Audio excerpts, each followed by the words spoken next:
అల్లుడు ఏమడిగిండ్రు కేసీఆర్తో హరీష్ రావు భేటీ ఫామ్ హౌస్లో మరోసారి మంత్రాలు సుదీర్ఘంగా కొనసాగిన మామ అల్లుడు చర్చ కమిషన్ అనుసరించిన విధానం ప్రశ్నలపై ఆరా. సో అయితే వాస్తవానికి ముందే కేసీఆర్ బాగా అటెండ్ కావాల్సి ఉండే వ్యూహాత్మకంగా ముందుగాల ఈటల రాజేందర్ హరీష్ రావు అయిపోయిన తర్వాత అక్కడ వాతావరణం ఏంది, వాళ్ళు ఎలాంటి ప్రశ్నలు అడుగుతురు, సమాధానాలు ఏం చెప్పాలి, కొంత ఒక అంచనాకు రావచ్చు, ఒక ఐడియాకి రావచ్చు అని వ్యూహాత్మకంగా కేసీఆర్ వెనక జరిగిండు. మీరు ఏ వ్యూహాన్ని ఈ వ్యూహాలు ఏదో కానీ ప్రాజెక్టులు కట్టేటప్పుడే ఉంటే బాగుండేది. మొత్తానికి రేపు బల ప్రదర్శనకు బీఆర్ఎస్ ప్లాన్. బుధవారం ఉదయం 11 గంటలకు కమిషన్ ముందుకు భారీగా తరలి రావాలని నేతలకు క్యాడర్కు పార్టీ పిలుపట. సో 9వ పేజీలో ఉంది ఇది కూడా. ఈ బల ప్రదర్శన ఎందుకు అర్థమవుతుంది నాకు ప్రతిసారి, పైసలు ఉన్నాయి కాబట్టి వేసుకుంటారు. ఏముంది అల్లుడు ఏమడిగిండ్రు ఇదే. బీఆర్ఎస్ అధినేత కేసీఆర్తో సోమవారం సాయంత్రం ఎర్రవల్లి ఫామ్ హౌస్లో మాజీ మంత్రి హరీష్ రావు భేటీ అయ్యారు.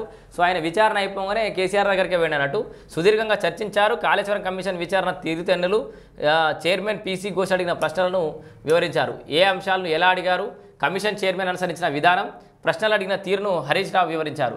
తుమ్మిడిహెట్టి వద్ద నీటి లభ్యతపై సిడబ్ల్యూసీ ఇచ్చిన లేఖ, మహారాష్ట్ర ప్రభుత్వం అభ్యంతరం, వ్యాప్కో సంస్థ ఇచ్చిన రిపోర్టు, సబ్ కమిటీ తీసుకున్న నిర్ణయాలను వివరించిన విధానాన్ని హరీష్ రావు తెలిపినట్లు సమాచారం.